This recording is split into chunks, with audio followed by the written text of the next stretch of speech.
Sistem robotik dan robot menggantikan infanteri, serta kecerdasan buatan yang sangat kuat yang mengendalikan ribuan drone secara bersamaan. Saluran TV CNN merilis laporan dari Nick Paton Falls yang diambil dari dalam unit-unit angkatan bersenjata Ukraina yang berperang menggunakan robot dan drone, serta secara eksklusif menggunakan robot dan secara eksklusif menggunakan drone tanpa awak. Dan tayangan ini sudah memicu kepanikan di Rusia. Di bidang lain, lompatan teknologi lain sedang berlangsung. Pendorong jet digunakan untuk membuat drone mencapai kecepatan 120 mil per jam hanya dalam beberapa detik. Di markas mereka, satu layar memberikan sekilas tentang tatanan dunia yang telah berubah total. Dalam episode ini, kita akan membahas secara khusus bagaimana angkatan bersenjata Ukraina menggunakan kecerdasan buatan dan drone canggih untuk melakukan serangan besar-besaran ke Rusia, serta bagaimana Ukraina menggunakan robot di garis depan ketika kekurangan infanteri. Tapi kita juga akan membahas berita kedua hari ini, yaitu pernyataan dari pihak Rusia bahwa Ukraina diduga menyerang pembangkit listrik tenaga nuklir Zaporizhia dengan drone, di mana pada saat episode ini direkam, pihak Rusia tidak mengizinkan pengamat IAEA masuk ke sana. Dalam situasi ini, pihak Rusia mengancam akan menyerang Eropa jika Barat tidak menghentikan pengembangan drone di Ukraina, yang diduga digunakan untuk menyerang PLTN Zaporizhia.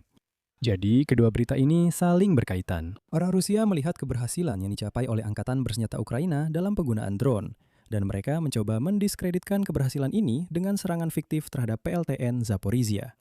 Nama saya Alexei Pichi, dan mari kita bahas topik ini bersama-sama. Tapi sebelum itu, saya mohon silahkan berlangganan saluran ini, beri suka, tulis komentar apapun dari Anda, dan ikuti saluran Telegram saya, Pichi News. Tautannya ada di deskripsi video ini. Jadi saya akan mulai dengan berita yang hari ini benar-benar menghebohkan seluruh internet. Saluran TV CNN menunjukkan bagaimana Ukraina mengendalikan serangan ke dalam wilayah Rusia dengan bantuan kecerdasan buatan dan sistem Palantir. Di layar terlihat rute drone secara real-time, koordinat target dan data yang terus-menerus dianalisis oleh kecerdasan buatan.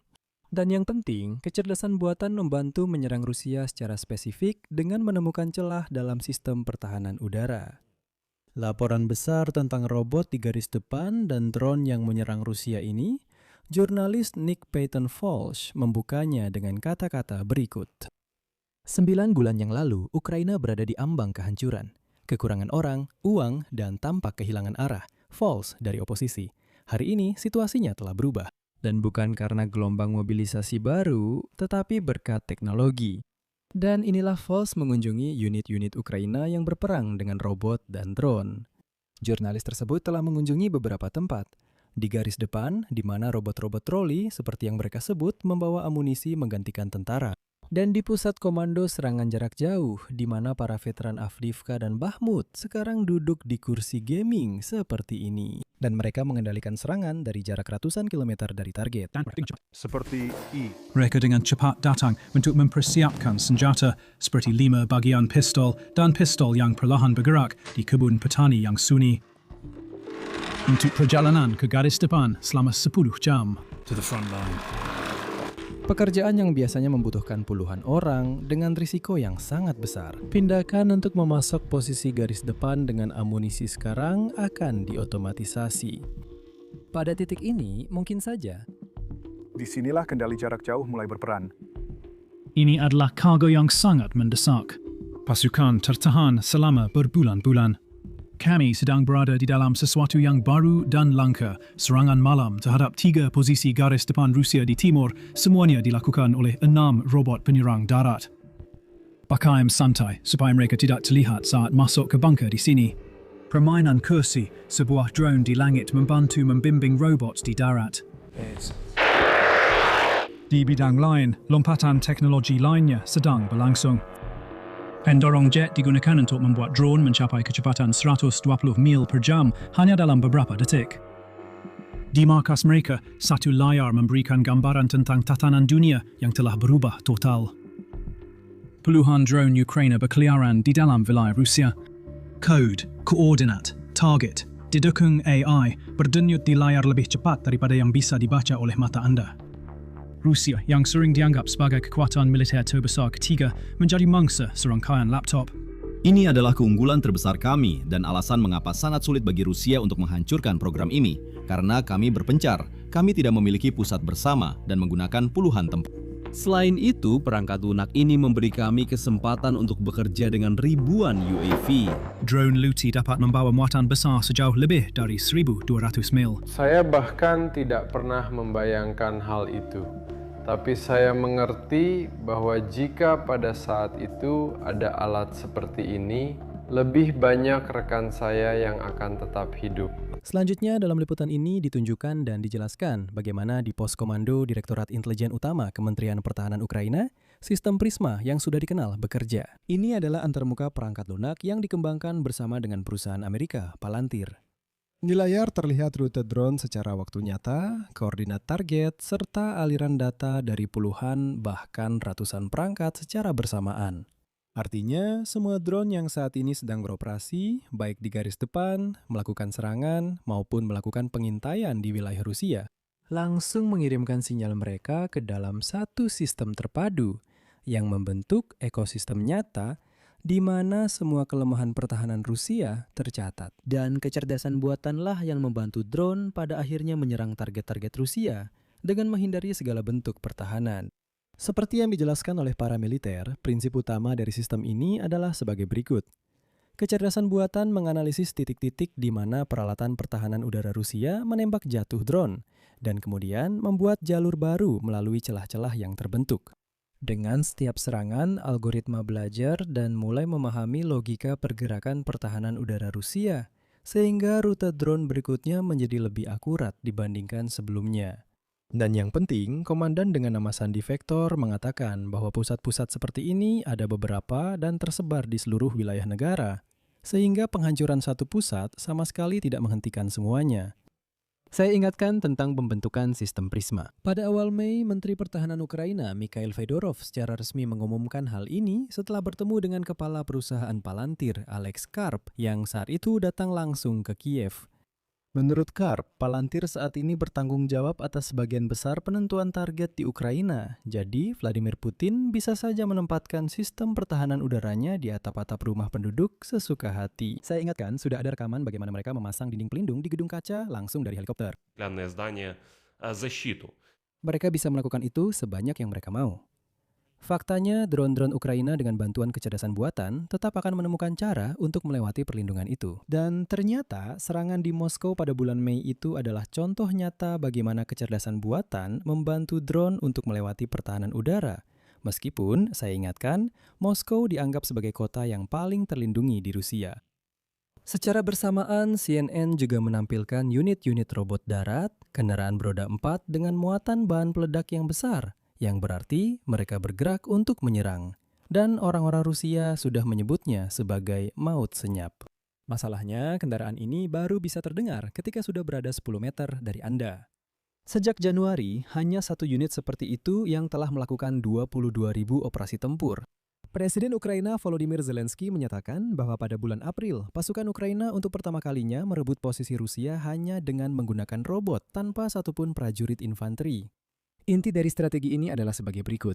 Sekarang brigade menjaga sektor garis depan sepanjang beberapa kilometer hanya dengan 1 atau 2 posisi, di mana sebelumnya dibutuhkan 2 batalion untuk setiap kilometer. Dan sekarang, Rusia mencoba mendiskreditkan terobosan teknologi seperti itu dari Ukraina, khususnya dengan menunjukkan bahwa sistem semacam itu bisa saja menyerang bahkan fasilitas nuklir. Kremlin menyatakan bahwa Angkatan Bersenjata Ukraina diduga melakukan serangan terhadap pembangkit listrik tenaga nuklir Zaporizhia pada tanggal 30 dan 31 Mei. Menurut Otoritas Pendudukan PLTN Zaporizhia, pada siang hari tanggal 31 Mei, bengkel transportasi stasiun terkena serangan. 6 bus dan 2 mobil Gazelle hancur. Tidak ada korban di antara staf. Sehari sebelumnya, pada tanggal 30 Mei, Direktur Jenderal Rosatom Alexei Likachev melaporkan bahwa drone tempur Ukraina menyerang gedung ruang mesin unit tenaga ke-6 di PLTN Zaporizhia Barat. Menurutnya, ada lubang di dinding, ingatlah hal ini, dan drone itu dikendalikan melalui serat optik, yang menurutnya menutup kemungkinan bahwa drone itu mengenai sasaran secara tidak sengaja. Menurut Likachev, ini adalah serangan terarah pertama terhadap peralatan utama pembangkit listrik tenaga nuklir dengan ledakan tembus dan kerusakan pada gedung ruang mesin. Dan di sini penting untuk mengingat histeria Likachev tentang klaim bahwa konon dinding itu berlubang. Karena sebentar lagi saya akan menunjukkan lubang itu sendiri. Ukraina dengan tegas menolak semua tuduhan. Pasukan Pertahanan Selatan Ukraina sebelumnya menyatakan bahwa Angkatan Bersenjata Ukraina mematuhi Konvensi Jenewa dan tidak menyerang pembangkit listrik tenaga nuklir. Sementara itu, di Kementerian Luar Negeri Ukraina secara langsung menyatakan, kutipan, tidak jelas untuk tujuan apa Ukraina akan menyerang pembangkit listrik tenaga nuklir miliknya sendiri yang terletak di wilayahnya sendiri, yang justru ingin Ukraina kembalikan ke bawah kendali kedaulatannya sendiri. Ini adalah upaya lain dari Rusia untuk mendiskreditkan Ukraina dan menutupi tindakan kriminal mereka sendiri. Namun, ada sesuatu di sini yang banyak orang tidak perhatikan karena mereka tidak menganalisis rangkaian peristiwa secara retrospektif. Di sini muncul pertanyaan, mengapa orang Rusia baru sekarang memutuskan untuk menggulirkan narasi tentang serangan terhadap pembangkit listrik tenaga nuklir Zaporizhia? Semuanya sebenarnya sangat sederhana. Pada bulan Juni, secara tradisional diadakan sidang Dewan Gubernur IAEA, di mana laporan tahunan untuk tahun 2025 akan dibahas. Bagi Rusia, dokumen-dokumen ini merupakan masalah serius. Masalahnya adalah, selama 4 tahun berturut-turut, IAEA tidak mengakui klaim apapun dari Rusia atas pembangkit listrik tenaga nuklir Zaporizhia dan terus menganggap pembangkit tersebut sebagai objek milik Ukraina yang berada di bawah pendudukan ilegal. Dan setiap kali, sebelum setiap sidang Dewan Gubernur IAEA setiap tahunnya, Rusia meluncurkan gelombang baru manipulasi informasi seputar pembangkit listrik tenaga nuklir Zaporizhia. Hal ini terjadi tahun lalu, 2 tahun lalu, dan pada tahun 2022. Mereka selalu, menjelang bulan Juni, mulai menyebarkan isu-isu tentang serangan, bahwa Ukraina menyerang, menembaki, dan sebagainya. Jadi, detail dan rumusannya berubah, tapi tujuannya tetap sama. Dan tujuannya sederhana, yaitu mengalihkan perhatian dari pendudukan ilegal pembangkit listrik tenaga nuklir Zaporizhia dan memaksa seluruh dewan IAEA untuk membicarakan dan mendiskusikan serangan ini, bukan pendudukan pembangkit listrik tersebut. Nah, sekarang bagian yang paling menarik. Direktur Jenderal IAEA, Rafael Grossi, mengatakan bahwa orang-orang Rusia memberitahunya bahwa diduga ada lubang di dinding gedung reaktor. Namun ketika misi IAEA meminta akses ke fasilitas yang rusak tersebut, pihak Rusia mulai berkelit dan tidak memberikan akses untuk waktu yang lama. Sepertinya jika memang terjadi serangan berbahaya, maka tunjukkan saja segera kepada IAEA, biarkan mereka mendokumentasikannya dan biarkan seluruh dunia mengetahuinya. Bayangkan saja, jika Angkatan Bersenjata Ukraina berhasil menembus reaktor, wow, seluruh dunia pasti akan terkejut dengan hal itu. Tapi tidak, mereka tidak membiarkan para inspektur masuk. Pada akhirnya, para inspektur akhirnya diizinkan masuk juga. Dan inilah yang mereka tunjukkan. Di foto ini terlihat lubang akibat hantaman drone di dinding gedung turbin. Dan tidak ada detail lain, itu saja. Lucunya, di foto itu kalian sendiri bisa lihat tidak terlihat ada tembusan di dinding, yang terlihat hanya noda hitam. Dan di dekat tempat yang katanya terkena hantaman, perhatikan, bahkan jendelanya masih utuh, kacanya masih tetap utuh. Nah, itulah seluruh skala dari serangan yang katanya terjadi ini. Tapi peristiwa ini memberi alasan kepada pemabuk utama Rusia, Dmytro Medvedev, untuk membuka mulut kotornya dan kembali melontarkan ancaman kepada NATO. Wakil Ketua Dewan Keamanan Rusia, Dmytro Medvedev, mengancam akan menyerang pembangkit listrik tenaga nuklir di negara-negara NATO. Selanjutnya kutipannya. Ini sama sekali tidak lebih baik daripada penggunaan senjata nuklir taktis. Dan tanggapan atas tindakan seperti itu bisa berupa serangan simetris terhadap PLTN Ukraina, serta PLTN di negara-negara NATO yang terlibat dalam konflik. Secara umum, sampai di sini saja. Pendapat dan kesimpulan Anda silakan tulis di kolom komentar di bawah episode ini. Jangan lupa untuk berlangganan saluran, tekan lonceng, dan beri like. Jika Anda ingin mendukung kerja saluran YouTube ini, semua tautan dan detail cara melakukannya ada di deskripsi video ini. Saya akan sangat berterima kasih. Itu saja, jaga diri Anda, sampai jumpa semuanya.